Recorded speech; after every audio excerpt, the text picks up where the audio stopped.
into week 3 of our home learning sessions and week 3 of this brand new year.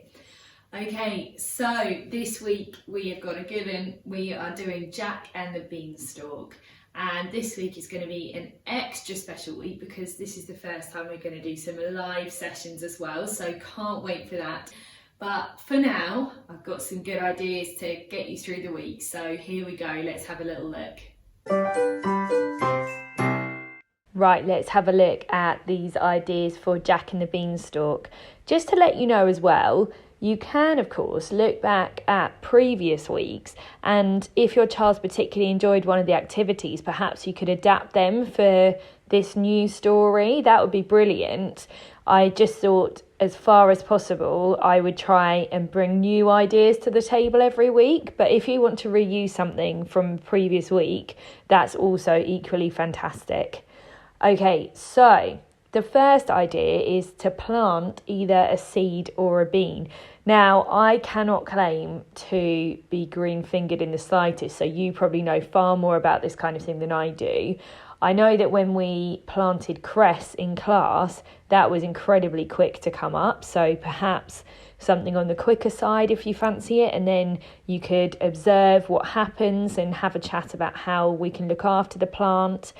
And something else that we did in class last year that was really cute was we made a house and put it on top of one of those big skewers and put some cotton wool underneath to be the giant's house, and then we saw how quickly the plant managed to reach the giant's house. So something like that would be absolutely lovely if you fancy that as well.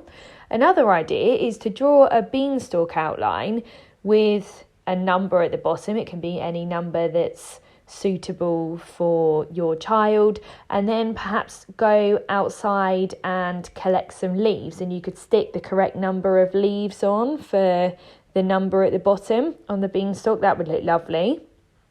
The next idea is a bit of hide and seek, perhaps with the hider pretending to be Jack and the giant going fee fi fo fum as they come and find you, that kind of thing. The next one is a game called the Bean Game. Now, we've actually played this in school before, and I'm thinking it might be quite a good one to play maybe virtually. But here are the rules anyway, so you can have a go at home first. These are the ones that we tend to use in school and that the children may or may not feel familiar with, but feel free to add in your own ones. There are plenty of other beans to choose from, so let us know, as always, if you come up with a good one that you'd like to share with everyone. The next one is, I thought it was a bit about time for a bit of a sing-song, so we are going to learn a song called I'm a Little Bean. Please look out for a separate video up today for that one, and we'll learn that together. Next, we could make a picture of your favourite part of the story. So this is quite an open one. As I said in one of my other topic videos, we do like to allow the children just to be creative, to make their own things really. So just a completely open one about their favourite part of the story, drawing, painting, collage, natural resources, whatever they fancy using. Another creative one now, but perhaps a bit more structured. So maybe you could find some different shaped objects that the children could draw around, and they could draw around them to create a picture of the giant's castle, or indeed building a 3D model of the giant's castle using junk modelling or anything that you want really. 2 more to go. So the next one is a challenge to try eating a type of bean that you've never tried before. So a few examples there of things that you may or may not have tried, but if you can find a bean you haven't tried before, and let us know if you liked it. And the very last one then is a bit of a random one, but quite fun and gets you outside exploring nature, is to collect some leaves or grass and have a go at putting them in order of size from smallest to biggest, or biggest to smallest, whatever you fancy, or widest first. So you can really explore lots of things there of different ways to order them as well. Hope you really enjoy those. I will hand over to the wonderful Mrs. Dilworth now, who is going to read our story of the day. Bye from me. Hi everyone, so as promised we have another new traditional tale this week. This time we're going to be looking at Jack and the Beanstalk. I hope you enjoy it and you have a brilliant week. Fingers crossed I'll see you soon. Enjoy. Bye.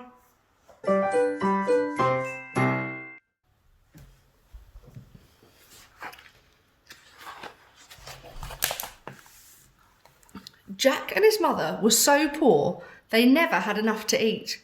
One morning they had nothing left at all. "You'll have to take the cow to market and sell her," Jack's mother said sadly. On the way, Jack met a strange little man. "I'll give you these for your cow," said the little man, holding out 5 wrinkly dried beans. "I need money, not beans," said Jack. "Ah, but these are magic beans," said the little man. "If you plant them, they'll grow into a beanstalk so tall it touches the sky." "Amazing," said Jack. He gave his cow to the little man, took the beans and ran off home. But when he got home, he was in big trouble. "What have you done?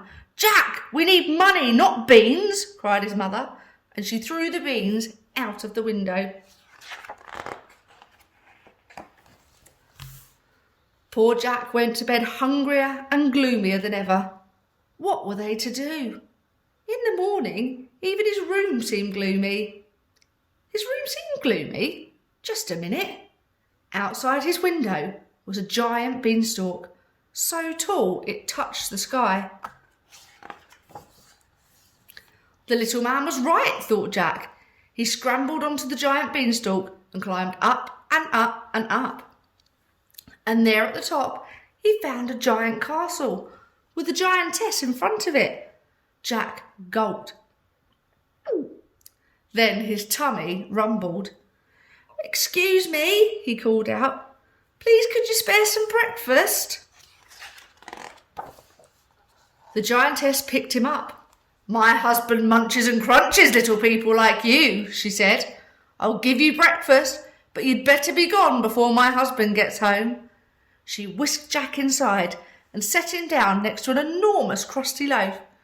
Breakfast had never tasted so good. But then, stomp, stomp, stomp. "Quickly, hide in here!" The giantess stuffed Jack into a pot just as the giant strode into the kitchen. "Fee, fi, fo, fum. I smell the blood of an Englishman. Be he alive or be he dead, I'll grind his bones to make my bread." "Where is he?" demanded the giant, and he started to search the table. "Oh, you're imagining things," said his wife. "Eat up your breakfast while I bring you your hen." She returned with the hen and put it on the table. "Lay!" demanded the giant. Clink! The bird laid a gleaming golden egg. With a grunt, the giant closed his eyes and began to snore.